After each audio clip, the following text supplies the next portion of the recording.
Welcome to Novelist Spotlight, the podcast where published fiction writers are interviewed to gather their insights and writing lessons so we can use them to make ourselves better and more effective writers. There are just 3 things I ask of you, if appropriate to you and your experience. Please subscribe, please click on the like button, and please share this program link with any family members, friends, or colleagues who might be interested or benefit from the content. Now, on with our program. In the spotlight is DM Brockington. She is from another dimension. I'm not sure if she's from the astral plane or the causal plane, from outer space, or maybe from one of the infinite number of so-called multiverses that are out there, multiple universes that physicists talk about, at least some physicists, or if she sprang forth whole cloth from a Ouija board, for that matter. She may have been abducted by aliens and probed. All of these questions are unanswerable until I start posing some questions here. But before I do that, here's what we do know. DM Brockington writes about witches and the paranormal. She's from the low country of South Carolina. She is fascinated by witches and psychic abilities. When she's not reading urban fantasy, paranormal, or contemporary fiction novels, she's writing them. She has more books than she has time to read. She also has a love-hate relationship with Netflix. She loves all the options, like we all do, but what a time suck it is. And she looks for a story in everything. And that's a good thing because she's got a pretty substantial body of work with titles that include things such as Rise of the Millennial Witch, Uncloaked, and Our Little Secrets. The list goes on from there, and DM Brockington is currently working on a female vampire series for midlife women, middle-aged women. DM Brockington, welcome to Novelist Spotlight. Thank you. Thank you so much. We're going to get to where you really came from, whether you're a walk-in or something like that, but let me start by asking you to speak to this fascination you have with the paranormal. When did that start, and was there any root of it? So in my teens, in the early mid-90s, or 80s rather, my first husband, we were high school sweethearts. He was an avid comic book collector, and all things Marvel, DC Comics, and he really introduced me to superheroes. And there weren't a lot of superheroes that looked like me, a black girl at the time, now an older black woman. But I fell in love with the idea of folks with powers, with skills, with like that supernatural thing. And so years later, The Craft comes out, the original, and it was amazing. And then we have Buffy the Vampire Slayer, the movie first, and then the series. One of my favorite movies of all time, The Lost Boys, Kiefer Sutherland. And so I found myself over the decades just really being drawn to these creatures with powers, both good and, and how they choose to use them, both good and bad. But also noticing the gap of African Americans and especially around witches. When you saw a witch in a movie, she was usually practicing voodoo or hoodoo or something that's considered very negative, right? And, she was always the bad witch. And so I just kind of was like, I'd like to maybe spin that a little differently. And also, I really feel like we all have a little magic in us and how we choose to use that in our daily lives. And so that's really what I ended up how I came to writing about witches per se. They happen to be my favorite topic. And again, because I'm a black woman who I just think I'm magical in my own little way every day.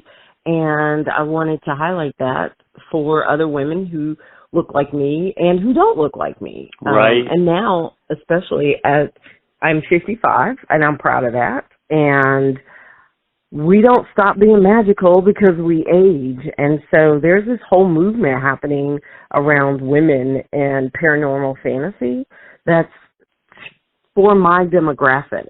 And I was like, yeah, finally. And also, still aren't a lot of folks that look like me. So that's I think we get more magical as we age. I mean, don't you? Yes, we get more magical. But as we become more seasoned, we have more experiences, and we start to pick up on the subtleties that we used to ignore because, especially if you're a guy, okay, speaking for the guys in the world, we tend to want the sledgehammer approach. If it's not a sledgehammer, it doesn't get our attention. For instance, music's got to be 130 decibels for us to want to pay attention to it.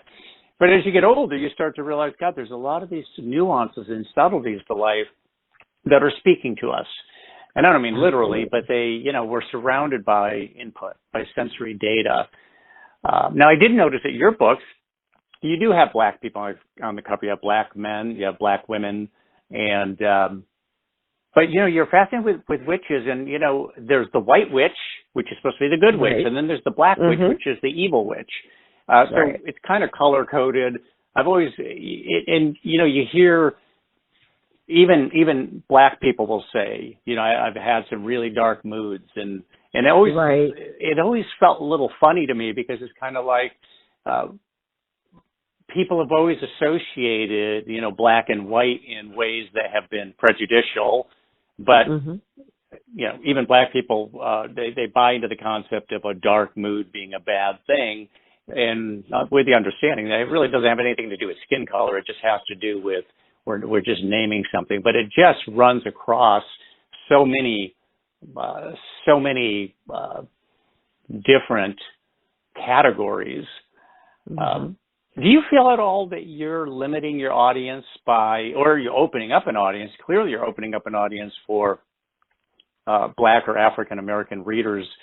But do you also feel that there's a huge audience of vampire readers out there? There's no question about that, because Anne Rice started it, and then what's her name, Stephanie Meyer, really capitalized on it after Anne Rice really kind of pioneered it. I think she pioneered it. I might be wrong about that. Vampires may have predated her even just in terms of a fiction writer.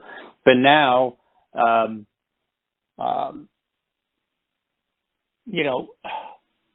lost my train of thought. I didn't even know where I was going with that, DM.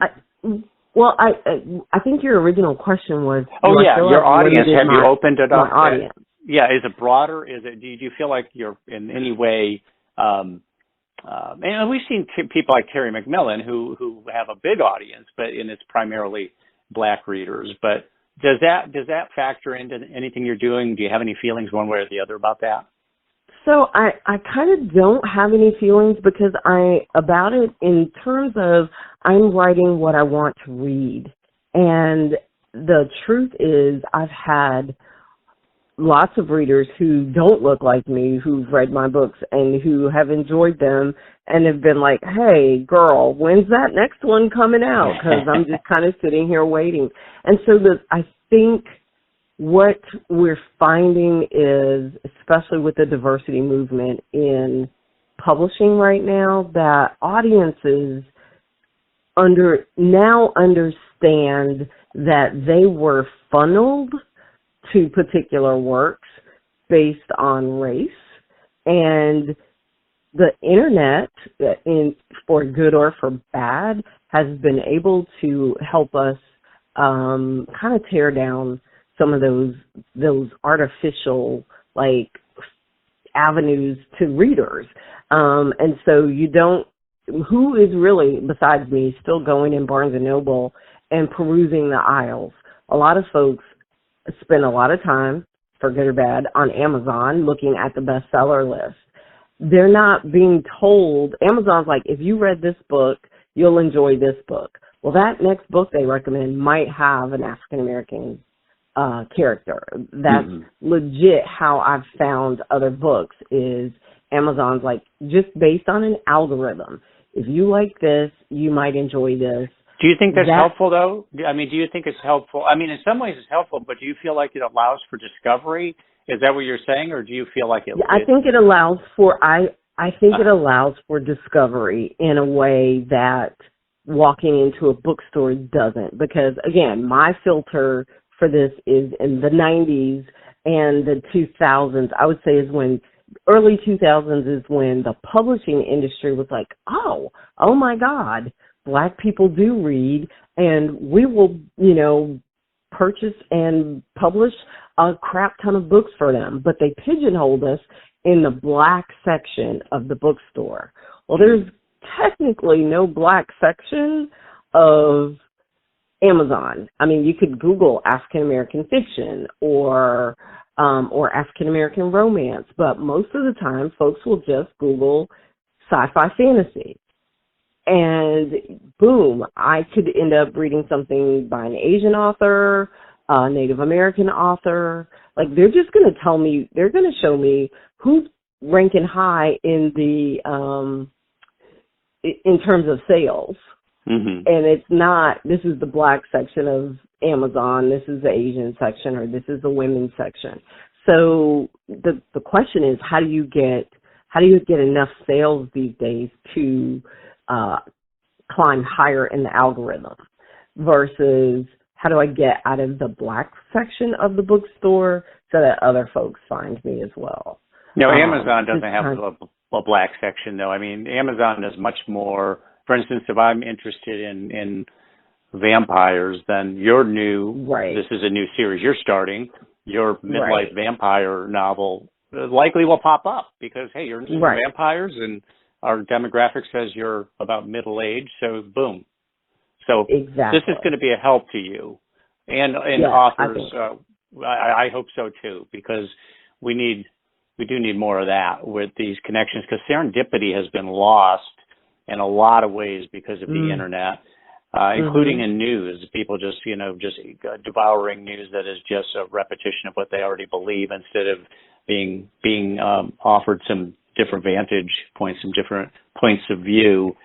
So I notice your books are all about, I'd say they average about 125 pages, which, is it fair to say you write novellas more than a novel? I always think in terms of that length being more a novella, where 300 to 400 or more is a novel. Does that length, is that calculated, or do you feel like when you're writing, hey, that's where I finished, that's where I was done telling the story, and that's where I stopped? So it's both, because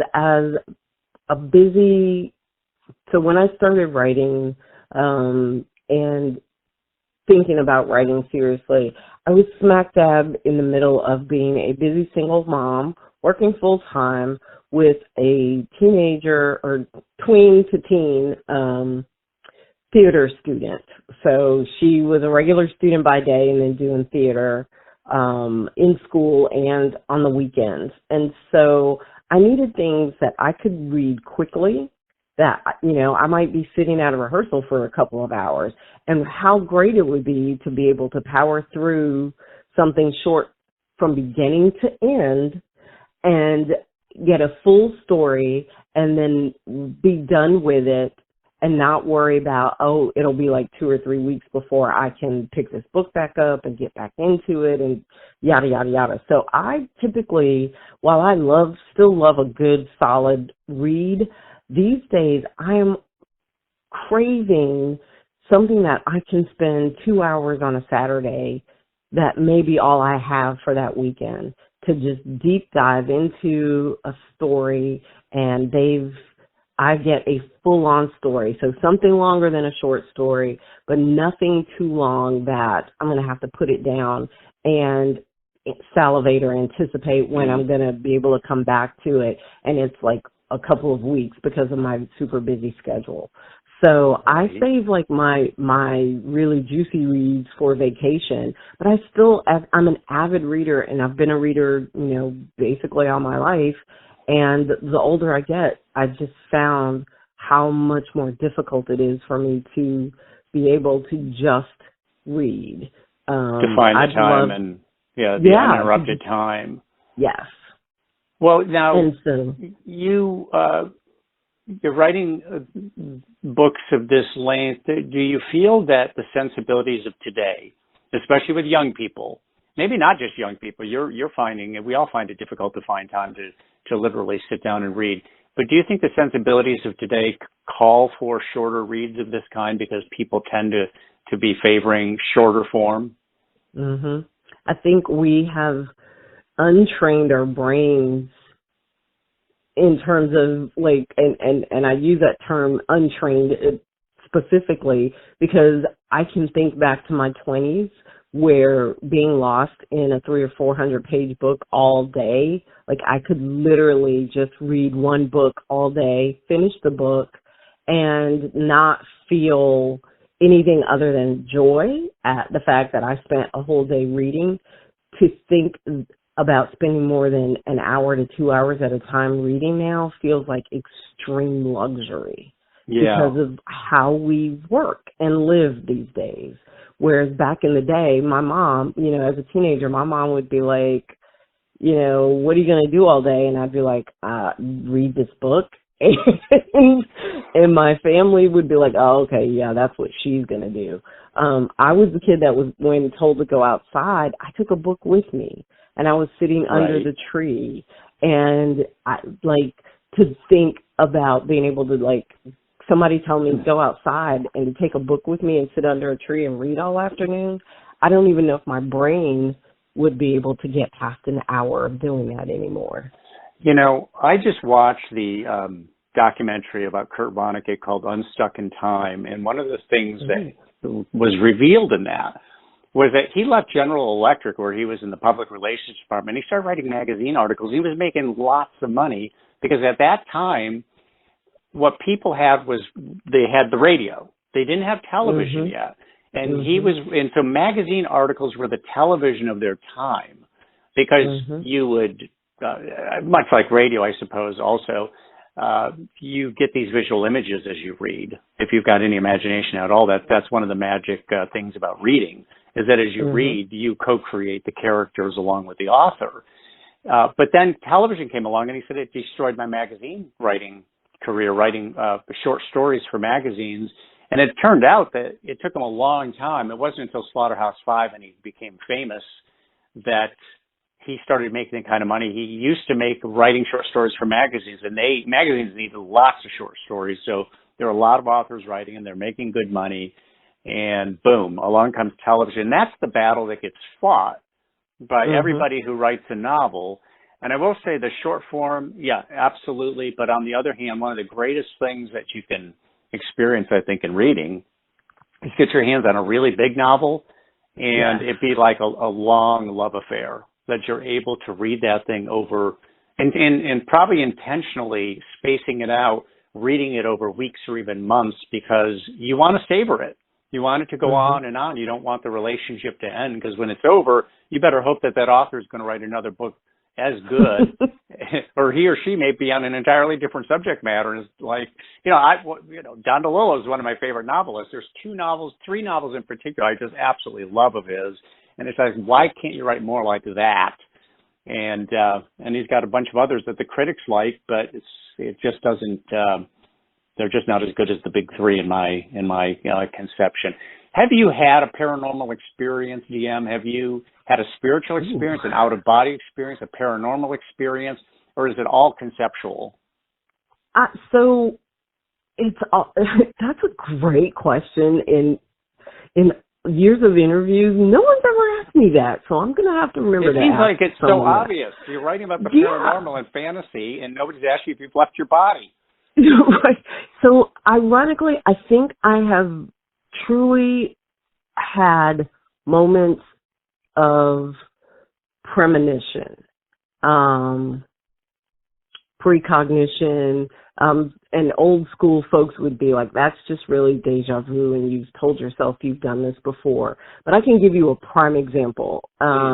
I was in my 20s. I was finishing up, it was my last semester at the University of South Carolina, and I was about to get married on graduation day.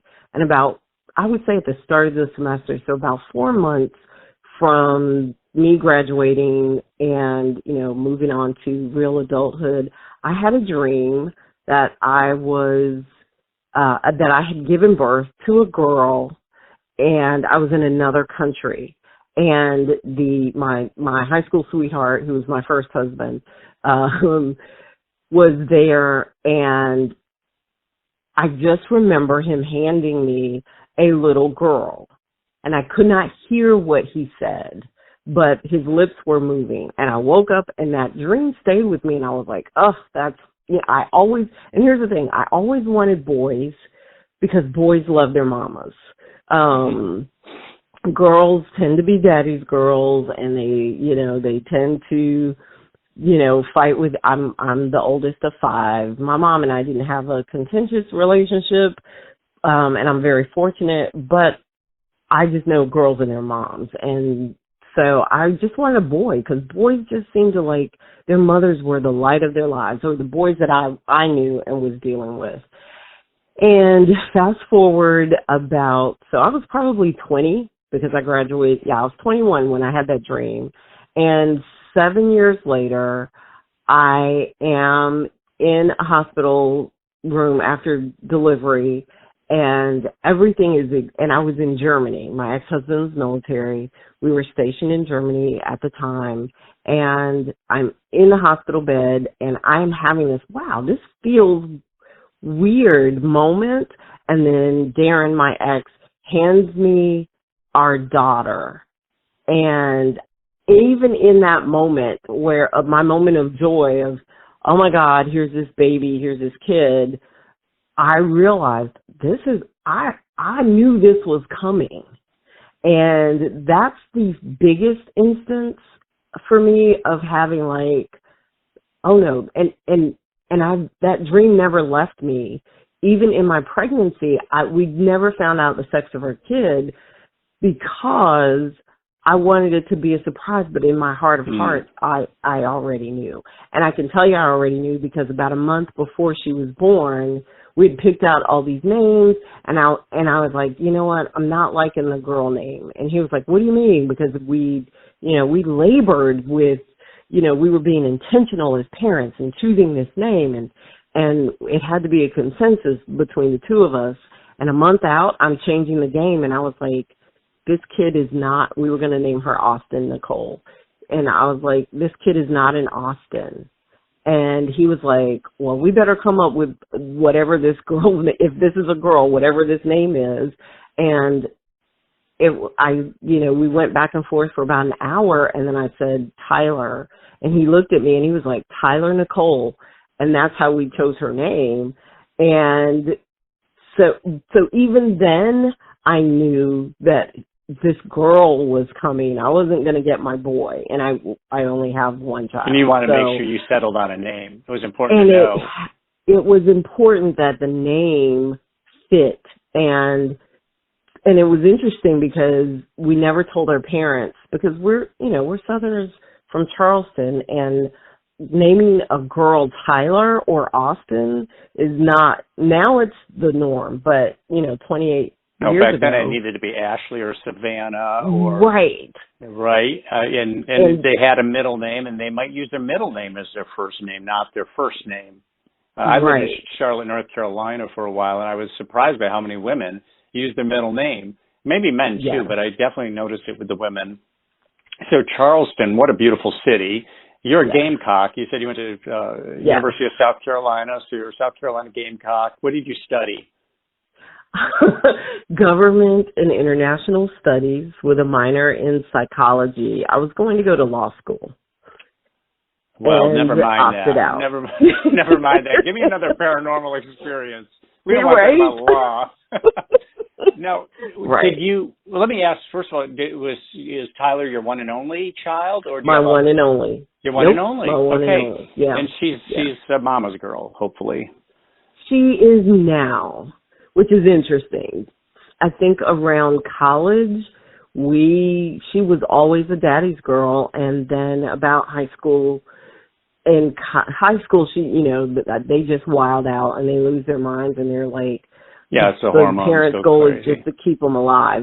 But college was when I was like, oh my God, I think I really like you again. And she was like, you know what, I kind of like you. So it's amazing how the children, they come back. I say that to parents sometimes. He'll be back or she'll be back. They have to go out to the wilderness for a while. They have to establish their own sense of self, and then they think better of it later. So, was a story? Did you ever write a book based on that, kind of a Rosemary's Baby sort of thing? I mean, obviously Tyler was not a bad baby. I'm just saying that you had this precognitive experience, and it related to a baby. Did you ever use a baby, a woman giving birth to a child, as part of a paranormal or witch oriented story? So I actually haven't. And it's funny, probably because I only have one child. Many of my characters, so I have a series, the Walker Sisters, and it's the Charleston Supernatural series, and this is a set of three sisters. They are 30s to like late 20s to late 30s. None of them are married yet. None of them have kids. And I'm finding that when I write, my characters are either kid-free or they only have one. And typically because I'm writing about older women, if they have a kid, their kid's out of the house. The kid's gone. Which I think that's just probably a byproduct of my single parentness after my ex and I divorced.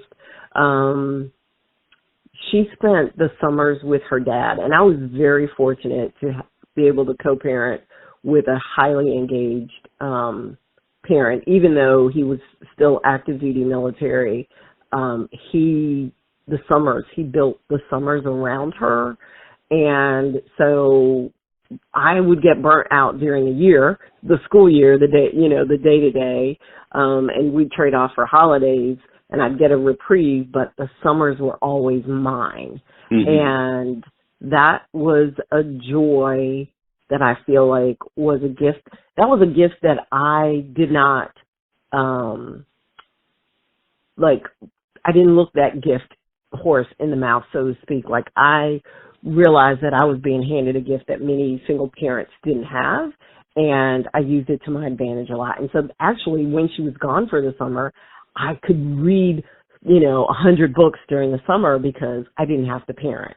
And right. When I did take some days off, that was me time. So I could build 3 months out of the year where it was total focus on just me, myself, and I, and all the cool things I wanted to do. And so I realized, you know what, there are probably some women who live this way without kids. So no judgment whether you choose to have kids or not. I just was like, I appreciate my kid-free time. There's a freedom in it. Yeah, there's a freedom in it. And so most of my characters, I just take kids out of the equation for them, however possible. Because sometimes when you're messing around with magic, and I should have asked you if I can curse, shit goes sideways real fast. And so you don't want... I actually did write a short story, and not a short story. My very first book, Witch and Ain't Easy, of the Walker Sisters, the very first chapter is a kid gets hit. He's riding his bike through Hampton Park. He gets hit by one of the witches who is having a moment, being selfish and only thinking about herself. She's, in her convertible, top down, music bumping. She hits this kid. The kid goes flying, cracks his skull against the tree. He hits the tree and he dies. And she's a time walker, so she has the ability to reverse time. But just like with magic, to whom much is given, much is required, you can't use magic in this particular world to benefit yourself in that way. And so, but she reverses time so that she doesn't hit the kid, but it has these far-reaching implications. So she can erase her mistake, but there's ramifications, right. Unintended consequences. Right. What is a witch? I mean, everybody knows a witch, and they think of the broomstick and the hat, but what are the characteristics of a witch, really? So if for my world, witches they just tap into energy around them with whatever, some have more gifts than others, or some have very specific gifts, but to call up those gifts, to use those gifts, so to shift time or to reach, to have precognition or know ESP, know what someone else is thinking or feeling or something horrific that they've done. One sister can like walk into someone's unconsciousness, kind of a dream walker. To be able to do that, they're just utilizing energy around them. So they're just able to tap into the natural energies of the universe and do that thing. That reminds me, when you say using the energy around them, a male witch is a warlock. And when I was in college, I say that for the listeners' benefit because not everybody knows that. I know you do.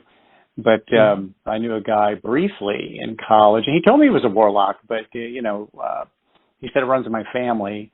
And of course, I started asking 100 questions, and he was talking about priests, like, for instance, at the Catholic Church. I was raised a Catholic. So Catholic Church, they wear the black vestments, and he was saying that, if you ask a Catholic why, or a priest, why do you wear black? Well, it's tradition. He says, but that's not really true. They wore black to attract energy.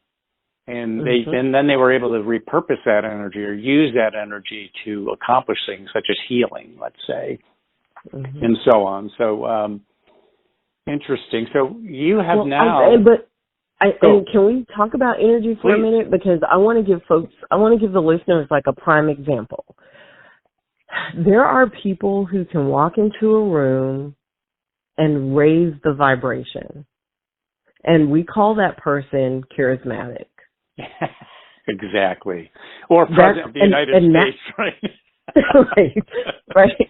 But what all they're doing is tapping into the energy in the room to bring the other folks along. And conversely, there are folks who walk into a room and their energy is negative or dark, and they're sucking. Like when they walk, when that meeting's done or you're leaving their presence, you feel drained. Because they're an energy vampire they've pulled from you in order to like feed whatever they need fed in that moment. So people think magic in this really big thing, but this is real world stuff happening. Yes. And imagine if we can really tune our minds to be intentional about a person with a personality disorder. I mean, they are basically, manipulating energy, unwittingly manipulating energy in a way that is negative for the people around them. I mean, haven't we all worked with somebody or had a friend who we'd sit down with and they'd start to tell us, oftentimes complaining about their lives, and by time, it doesn't even take a lot of time. It can be 15, 20 minutes, and it's like you're exhausted when they get up and leave, or you get up and leave. It's like what you were talking about, but whole higher level when it's an entire room, when they're having an effect on the whole room, like you're saying. But that, absolutely. And the people, I said we're president of the United States because I know a lot of people who met Bill Clinton, and they just said that when he talks to you, he is right in your face. The whole room disappears. He is not paying attention to anything else but you, and you feel that you're the only person in the world while he's talking to you. And that's a power, and that's a talent. Yes. It doesn't mean you're going to be a good president. It doesn't mean you're going to make the best decisions, but it does mean that you're influential. Right. And that's what it takes to eventually be elected to office. But there's better things to do with influence than necessarily get into politics, for sure. Why vampires? Now, you're going to do a series. Why middle-aged? Well, you did say you're a middle-aged woman.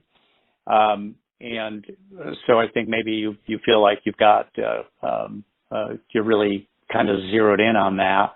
But why? And again, I'm going to ask you, and there's nothing wrong with this if the answer is yes, whether it's calculated to some degree, because, look, there's a huge audience of people out there, particularly women, who love to read about vampires.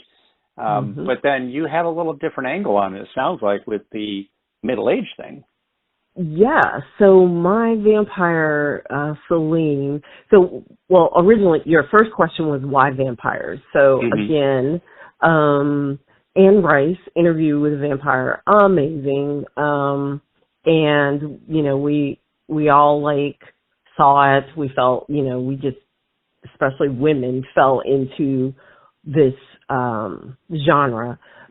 Even though Stoker had written, Dracula way back when, but there's always this fascination with vampires, their sexiness, their ability to, they don't always what makes them sexy? What they want by force.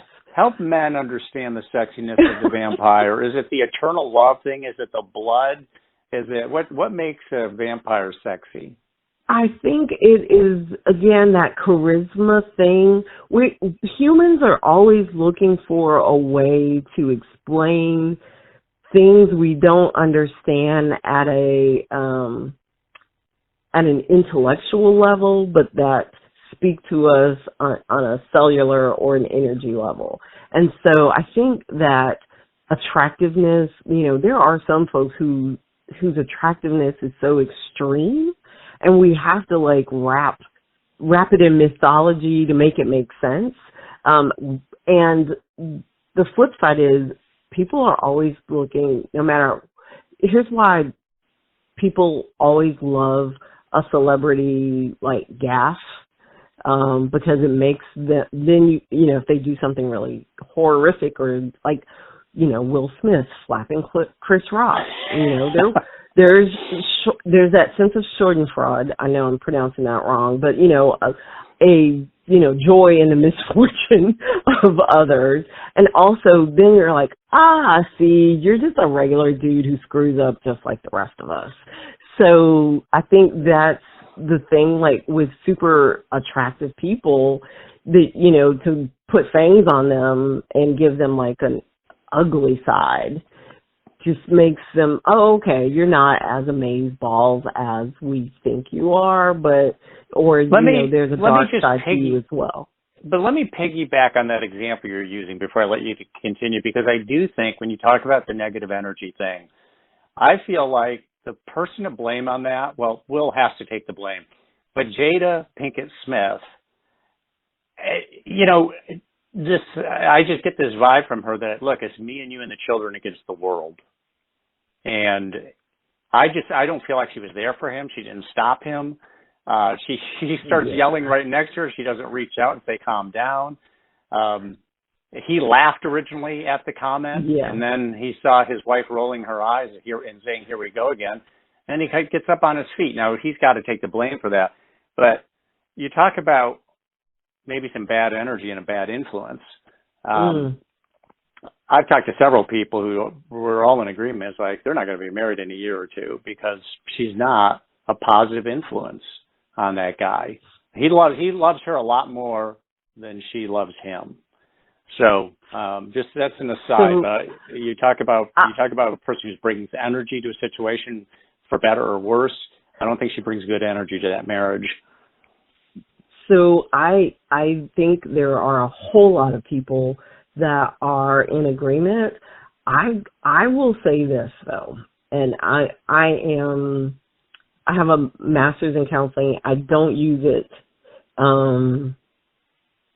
I don't use it other than when I'm situations like this, when I'm managing, right? Or I use it when I'm writing. But never underestimate the power of codependency, and never underestimate the power of a shared story. And the thing I think that links those two in a healthy, unhealthy, whatever way you want to describe it, but in a way, I think your assessment, it's us and these kids against the world, is very much true, because that is the story they've told themselves. Yeah. And that is a story they've told their children. So, and this is ironic, goes back to your introduction of me. I look for story in everything.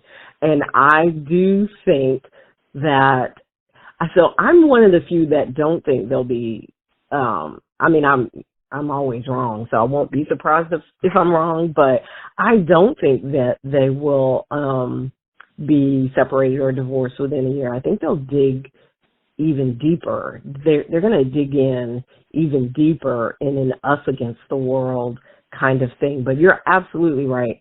If he were my spouse, I would have just put my hand out and been like, this is not what we're going to do here today. Like, we need to have some words with Chris. We will have some words with Chris after this. I would not have, like the fact that he got up out of his seat and she did not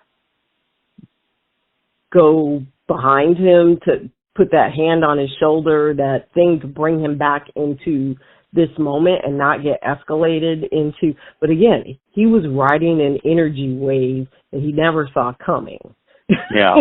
and he's never been on before, because he's really never been on. He hasn't made any real missteps. He's always been a guy who did everything right. And then all of a sudden it's like kaboom.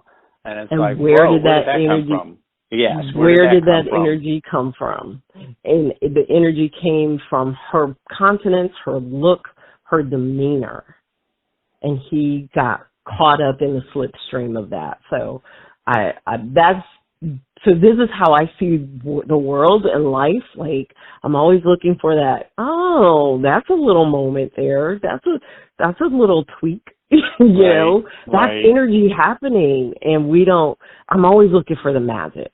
And so you could actually say, ooh, that was a little bit of dark magic happening. That was a lot of dark magic happening, because that magic moved him beyond his ability to think through the next step. So that's our digression. Back to vampires. Yeah. So you're doing the vampire thing, and we haven't got to the middle-aged part yet. So why don't you just pick up from where I interrupted? So basically, my love for vampires came even before, after Interview, but before Twilight, and when Twilight caught the world by storm and drove teenage girls and moms crazy. Blade. Wesley Snipes putting on a pair of sunglasses and a leather coat and kicking vampire butt as a vampire hybrid did that for me. And many, if you're a Marvel fan, you already know that there are tons of Marvel heads who believe that Blade was really the foundation for what we know of and understand the Marvel universe to be, because that movie took us beyond Batman, good and bad and blah, blah, blah. And it's just, we're just going to be doing some ass kicking. And also there's going to be this vampire who just so happens to be black. It was just, and Wesley Snipes as Blade, like that to me is iconic. And I remember him. And that look. That look and that leap, all the things we've come to understand and know, the superhero as they jump down off a building and they land, on one knee and one hand, that Superman pose or what have you. That was happening. It was a perfect role for him, because he always has kind of this otherworldly presence anyway. Yes. He always seems like he's kind of set aside from every situation, every situation he's in, every person he's with, or every group he's with. He seems like, I'm the different guy here. I'm not quite, I'm working in a different vibratory state. And he was just right for that role. Yeah. And there've been other amazing vampires and vampire, males, females, but we don't see many black women as vampires. And if they are a vampire, they're dusted, within 5 minutes. Their role was just to be part of the fight scene, and boom, they're gone. And so I was just like, so what if the Daywalker's a woman? And also, what if she happens to be middle-aged? And also, what if she has this little twist, this little secret about why? And so I can't tell you, really why she became this vampire, but yeah, it's like, all right, so it's Dewana living out her fantasy. If she were Dewana being your name, DM. Yes, DM. Dewana. Yes. The D and DM is Dewana. Dewana. We're listening to now. How many, you're going to start writing a series of these books and you don't have a certain number in mind. I suspect that until you come up with another subject that fires your interest again, or you just feel like it's run its course, so I'm on to something else. But when's the first one coming out? So the first one I am finishing, and I actually wrote it last year and threw it up for like a week and was like, oh, no. And I took it down and I am revamping it. And I actually have a trilogy planned. And because I'm still old school, with trilogies are still my thing. And there are like some other characters that have started speaking to me and they're like, look, we need you to hurry up with this vampire chick because we want to tell our story, and it's back to witches, and it's kind of like Witches of Eastwick happening in Charleston, but not without the Jack Nicholson. And so, so I have all these other characters vying for my attention, and I went back and I realized the thing though that women my age enjoy, with no matter what type of story you give them, you need to give them a little romance. And I didn't give the romance the way I could have, and so I am reworking that and plan to re-release this summer. So I'm really excited about it because I think this iteration is the one that it's the way it was supposed to be. So sometimes I think I get ahead of myself. And, as a writer, you want to write what you want to read, but also you need to write, especially if you want to sell things, you need to write with your audience in mind. That doesn't mean pander to your audience.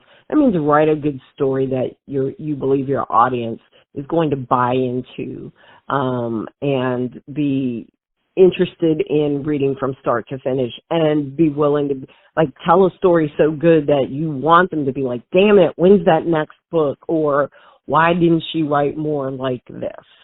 So that's what I aim to do when when my fingers are on the keyboard.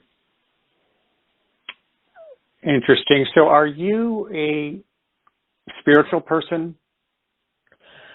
I would definitely say I'm spiritual. I was raised in Southern Baptist church, and as soon as I was able to make my own choices as an adult, I did, and opted out. And so But you believe in the metaphysical?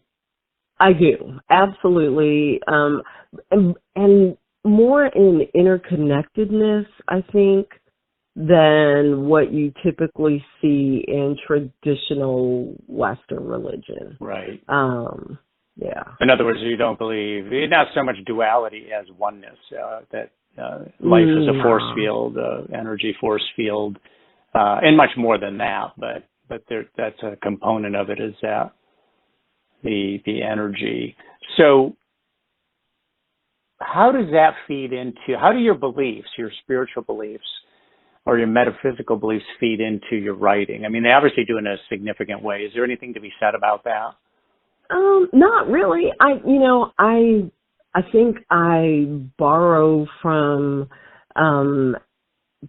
African, and I use that term loosely because we know that,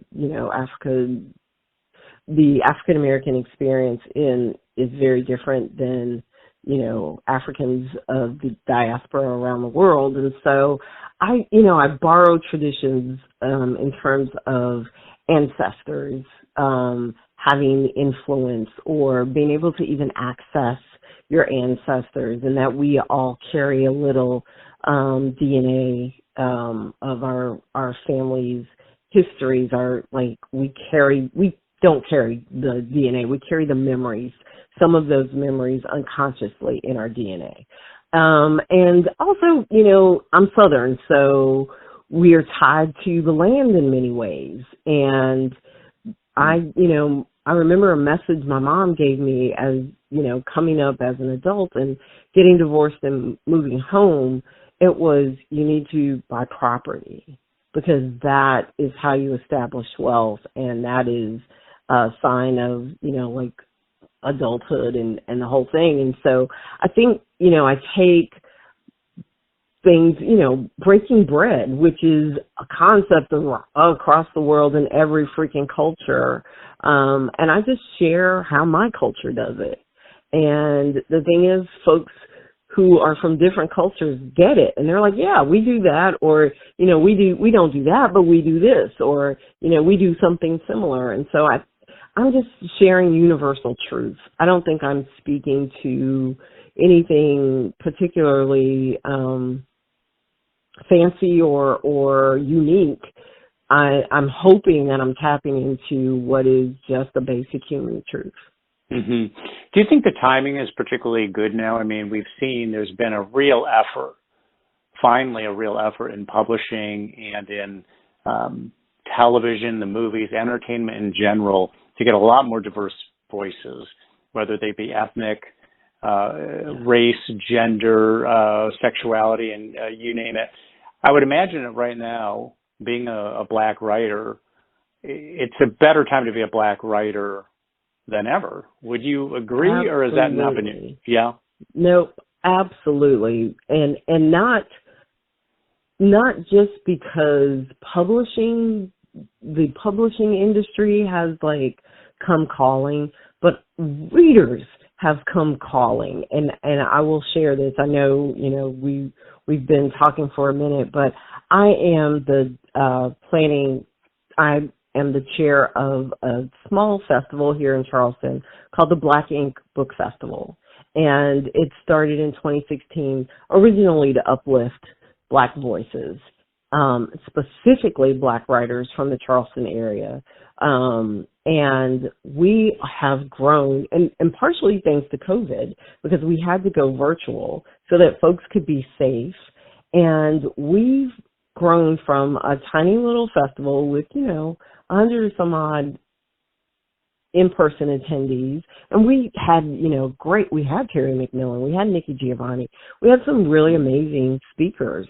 But our virtual festival allowed us to double and darn near triple the amount of people we could reach, and folks could hear. And so in January, our sixth event and second virtual event, we had Black writers who were able to actually pitch to agents and book publishers. And I'm talking some of the big book publishers who virtually made themselves available so that folks could pitch. And I am just excited about that because it's exposure that they wouldn't have necessarily gotten a few years ago. But the flip side of that is that also indie writers are finding audiences and making a living.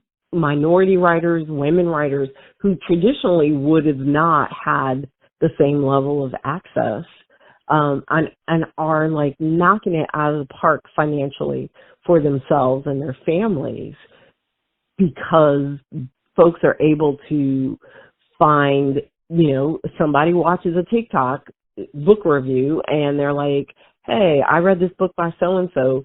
So-and-so's this little indie publisher.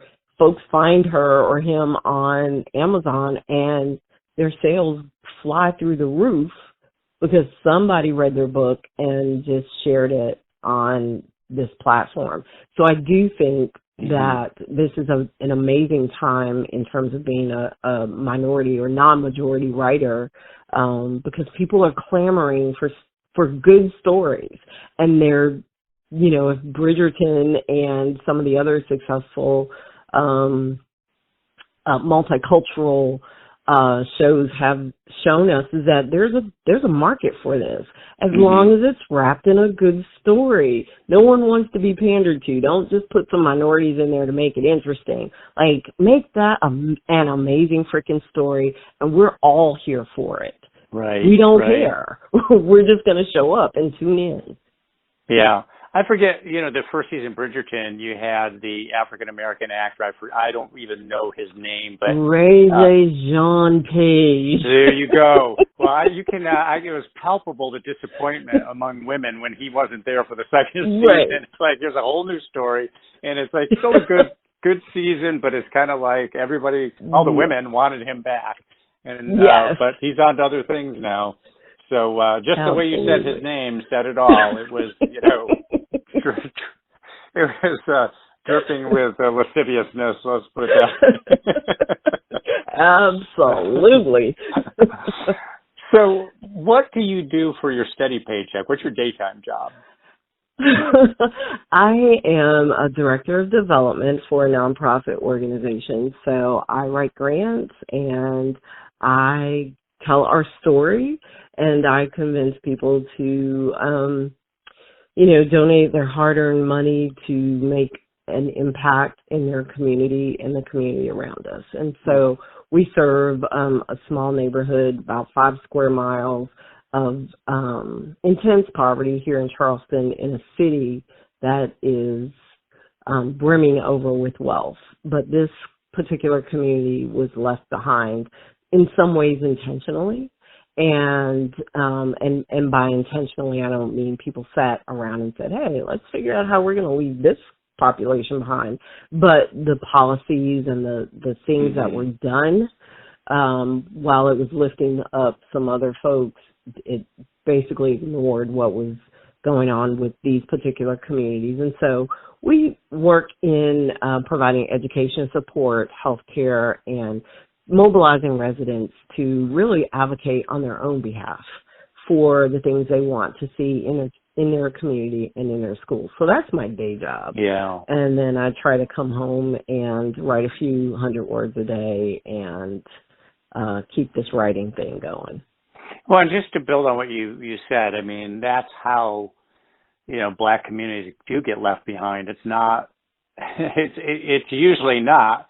I think it's actually rare that it's an intentional attempt to screw a part of the population. And that's part of what makes prejudice or the situation so intractable, is that it's like, I didn't do anything. I didn't do anything wrong. It's like, and people don't realize that in just serving yourself, a lot of times you're not looking past yourself at what the ramifications are for other people or other parts of society.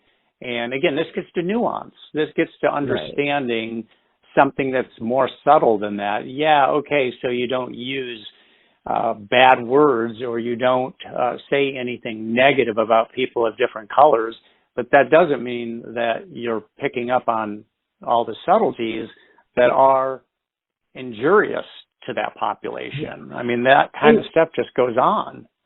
Right. And when I say unintentional, so I actually have and this would be a podcast for another day. So I believe that in modern times, folks have been unintentional, but the systems were actually very intentional, the way that the systems were set up. And there's this amazing course or program, I believe it's out of North Carolina, and it's called the Racial Equity Institute. And what they actually do is come into communities and they show you how, not just how the laws were enacted from this country's very beginning, and because folks were leaving England and they were fleeing taxes, unfair taxes, and religious persecution. But what inevitably happened was what we know now as our system of slavery and wealth creation. And so I always tell people, if you want to understand how things happen in a community, follow the money. Totally. And you will then be able to completely unravel the follow the money, and it will lead you to some of the key laws that we have in place. Were often founded as a preserve. And I'm sorry, my dog that's is fine. losing his no, that's fine. mess right now. Not only follow the money, but what you will discover almost inevitably is there's a circle of money.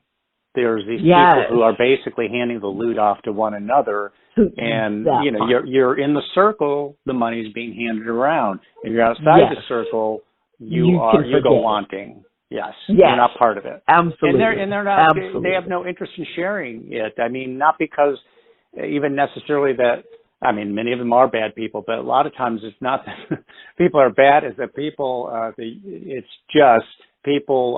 Well, I mean, I've seen families torn apart when somebody dies and money's left behind, and I was floored. It's just like that family is coming apart because somebody left some money behind. I mean, it's unbelievable what money does to people.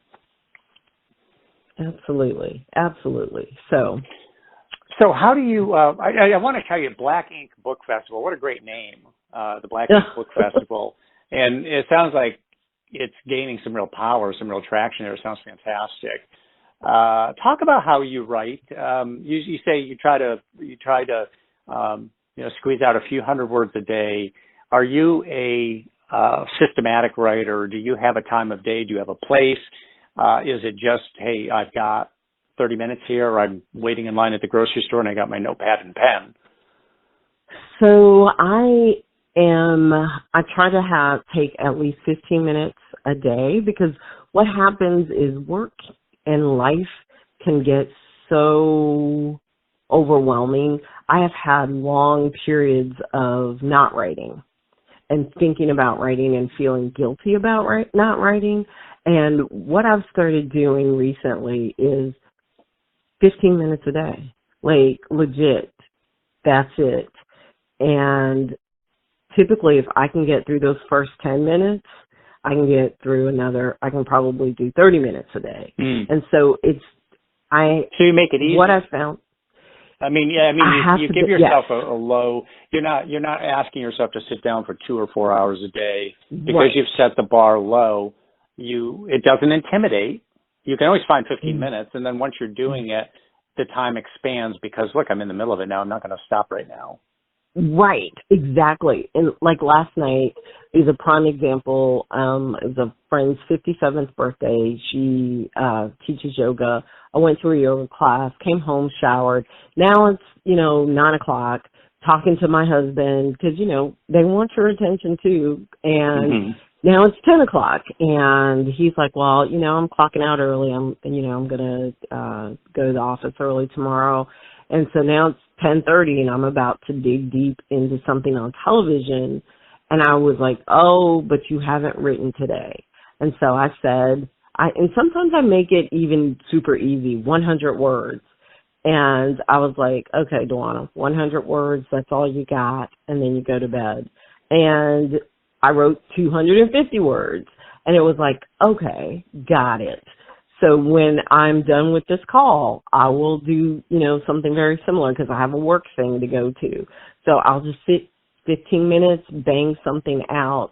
And what I found, it doesn't sound like a lot, but when I'm a student of productivity, and they're always like, it's not the large chunks that get you to the finish line, it's the consistency. So it's, nice if, what difference does it make if you don't write for 6 months and then you sit down and the first time you write is 3,000 words, but then you don't write for another 6 months. Right. Which I have been guilty of doing. So what if you just be like, here's 10 minutes, and I do have friends who write in the grocery line or what have you. And when I realized when I took the pressure off to say, write something every day. There have been days when I managed to write one sentence, close the laptop, and was like, well, that's all I got. But then the next day, I'm pouring, thoughts are pouring out of me. Right. Give yourself space to, I have finally learned to give myself space to just not, to just work my own pace. And when I can do more, I do. And if I can't, I give it something. Right. We had a guy in the program. He wrote an article. This falls right in line with what you're talking about. He wrote an article for Writer's Digest where he made a commitment to write 1 word a day. And he said, but by the time you open the laptop and you fire it up, you're not going to write just 1 word. You end up writing 50 or 100 or 1,000. Right. And he said, and there was one time that I literally wrote 1 word. I was just spent. I opened it up. I wrote 1 word. I just couldn't do any more. He said, that happened just one time, though. Take the pressure off is the lesson, is really take the pressure off and open that door. And once that door is open, more comes through it than you probably would expect. Your vampire, black vampires, I mean, that sounds like cinema right there. It sounds like it could so easily become black cinema, which wouldn't be black cinema anymore. It's cinema, because I think one of the things certainly that they've realized, I mean, what was the name of the Crazy Rich Asians, I think? And it wasn't even really a very good movie, but it did huge at the box office because it was demonstrated that, look, you can have a movie that's almost entirely Asian characters. It pretty much was entirely Asian characters, and it sold huge. It wasn't even that good of a movie. And it's been demonstrated with black cinema as well. I mean, the Black Panther was the best-selling superhero movie ever, or something like that. Maybe not superhero movie, but it was huge. It was huge. It broke for its time. It broke. I mean, it was short-lived, but it did break some of Marvel records at that time. And I think like a month or two later, the next whatever Marvel thing came out and broke that record. But yeah. And the whole vampire thing is a magnet. There's no question about that. And what you're talking about is really a little different take on it. It's not just that it's would be black actors, but also you're really focused on middle age, and there's no end to those possibilities there. So the fully realized DM Brockington would be remembered as who or what? Ooh. First and foremost, a lover of story. And I would say just, definitely quirky. And, I think I've fought really, for years, I fought so hard to, people always talk about be your authentic self, blah, blah, blah, to the point where nobody, it's so overdone and overused and it's ridiculous. But I think just being a quirky best version of myself, I think, when I think about what my friends would say about me, what my family would say about me, I want folks to enjoy life, because it's going to kick you in the nuts repeatedly, but you can still find your joy. And I think that's, so my witches are my joy, my vampires are my joy. I have a series of goddesses that are trying to they're forming a band and wanting to disrupt stuff in my head, and I'm just no. But find that thing that makes you magic. And I think the thing that makes me magic is that I am unapologetic about enjoying my life. We all should be that way. And just even enjoying, as you didn't put it quite this way, but obviously we run into a lot of bad experiences along the way and all that, but there's also just the absurdity of life. I mean, the absurd situations, and to find humor in that, and to find really delight in that, because it's a comedy in motion. Life is really kind of a comedy in motion, and very serious things happen, but even in the midst of very serious stuff, there's a lot of comedy and a lot of absurdity that goes on that I think gets lost. Again, when we talk about nuances and subtleties of life, it can so easily get lost. I love the way you talk about you look for story in everything. So can you give us one or two examples of that you saw something or were watching something and kind of just a sketch of maybe an idea that came from that?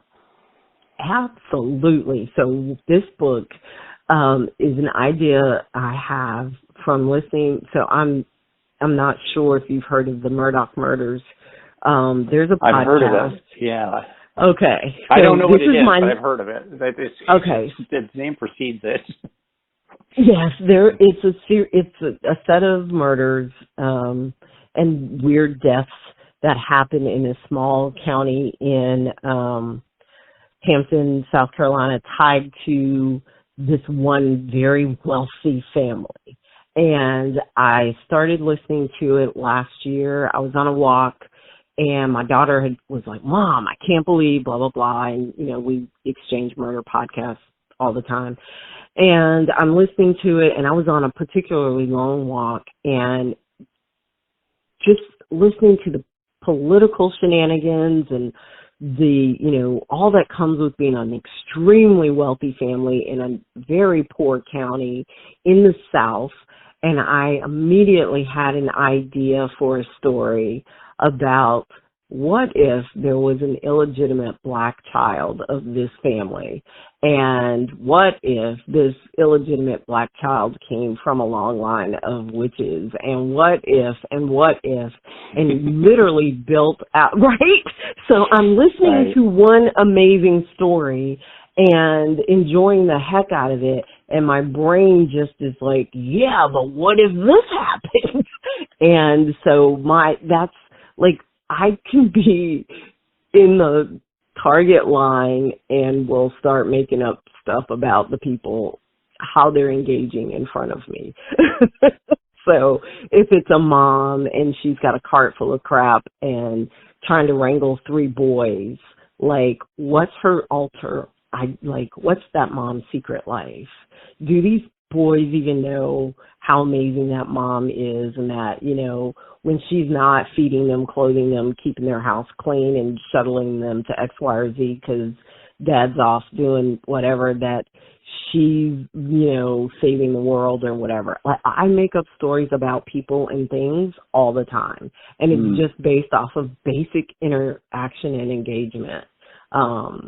It's a fun thing to do, too. You see a couple people, and you just kind of I used to play this game with my ex-wife, where I would see maybe a man and a woman, and I would say something about such and such is going on with them, or they're running a scam, or he's kidnapped her, that sort of thing, and we would play with that. We would play with that from there, and just. Sometimes you look at 2 people and you get an immediate impression of what might be going on there. But I don't think many people, and I want to do a lot more of this, because you've really inspired me to the idea of, just as I move from place to place and thing to thing and see people and see events transpire, to be more aware of finding the story, the alternate story, or the side story within that.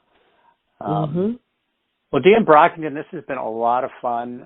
You're a great interview, and you have a lot of, quality thoughts, and there's a lot more places to go with this.